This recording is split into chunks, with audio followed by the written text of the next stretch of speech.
now, bro. It's not even funny. I can't even get any of my work done, but I have so much to do before tomorrow. I'm gonna have to pull another all-nighter. Yeah, I could tell, man. You've gotten like 3 math problems done since we've been here, and it's been like 2 hours. I know it's a problem. I've been like this since high school. Every time I sit down to do work, I get distracted by the smallest things, so it takes me forever to finish my stuff. I don't even know how I'm going to be able to finish this, my philosophy paper, and study for my exam tomorrow. I have some Adderall that I bought off Johnny. You really should totally take it. He got prescribed it, but he doesn't actually need it, so he takes half of them and sells the rest. I took one when we got here, and I've done so much work. It actually gets so much done. I don't know, bro. I've heard it doesn't do anything if you don't have ADHD. So what? There's no harm in trying. But also, let me tell you, it definitely works. You'll understand everything once you try. Okay, fine. Give me the pills. I just want to be able to get this all done, so this is literally my only option. Contrary to popular belief among college students, Adderall should not be taken recreationally. Taking it without a prescription and proper dosage can lead to many unwarranted side effects, such as insomnia, loss of appetite, weight loss, higher blood pressure, and headaches. Some of the more serious possible side effects also include, but are not limited to, seizures, psychosis, heart attack, and addiction. Some of you may be thinking, what really is Adderall? Well, let's take a look.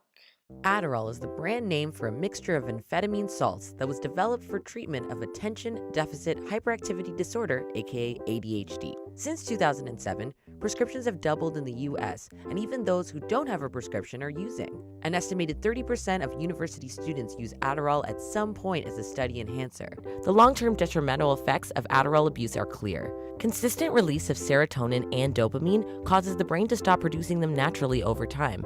Therefore, you need to keep taking more and more Adderall to get the same effect, making it highly addictive. Long-term users of Adderall developed an inability to feel pleasure without a chemical stimulant, and these effects can linger even after you stop taking Adderall. Adderall is a growing problem, so much so the millennials have been referred to as Generation Adderall. The abuse of Adderall in our culture is following a similar pattern to the current opioid crisis, which means, as a society, we need to put measures in place to protect people. The psychoeducational evaluation to diagnose ADHD typically involves a series of interviews and tests. Ultimately, it is the doctor who decides whether or not the patient has ADHD. The problem with this is that it's possible for a student to fake their symptoms in order to get a prescription for Adderall. Easy access to Adderall is leading to more and more students abusing the drug, leading to possible addiction and a decrease in mental and physical health. But just how easy can it be to get Adderall prescribed?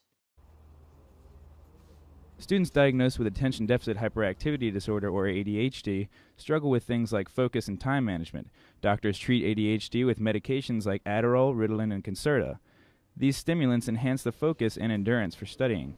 In order to get prescribed these meds, a student must first be diagnosed with a disability by taking a psychoeducational evaluation. Director of Psychological Services Dr. Amy Copeland says the test is quite thorough. It involves looking for things like processing speed, working memory, and there are performance tests as well as verbal tests.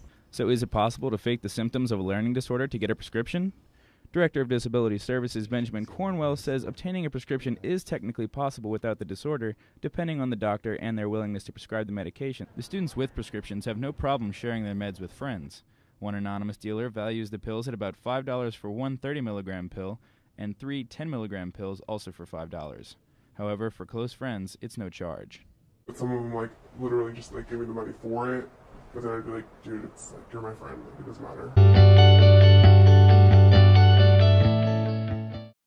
In my proposal argument, I laid out 2 plausible solutions for this growing epidemic.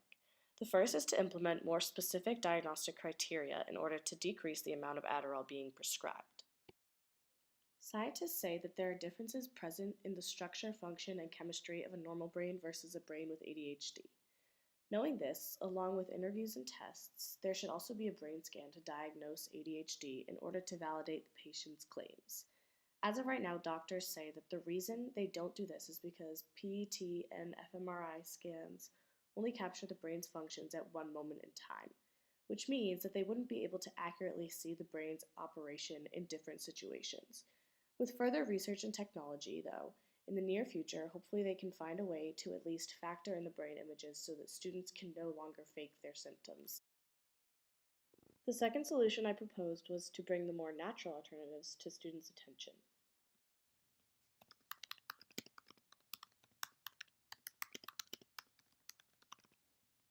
Many students are unaware that there are so many alternatives out there that can improve brain functioning. When I searched the internet, endless websites popped up showing all the different substitutes for amphetamines. This particular website is the one I used for my research paper. It states that herbal Adderall substitutes for treating ADHD are healthy and effective for long-term use and are entirely legal and safely reduce symptoms. They improve focus, concentration, mental energy levels, and overall cognitive function. One example is ginkgo biloba. It works by preserving the balance of neurotransmitters in the brain to improve attention span and reduce impulsivity. It is both legal and easily obtainable over the counter. It boosts memory retention, slows age-related cognitive decline, and enhances cerebral blood flow.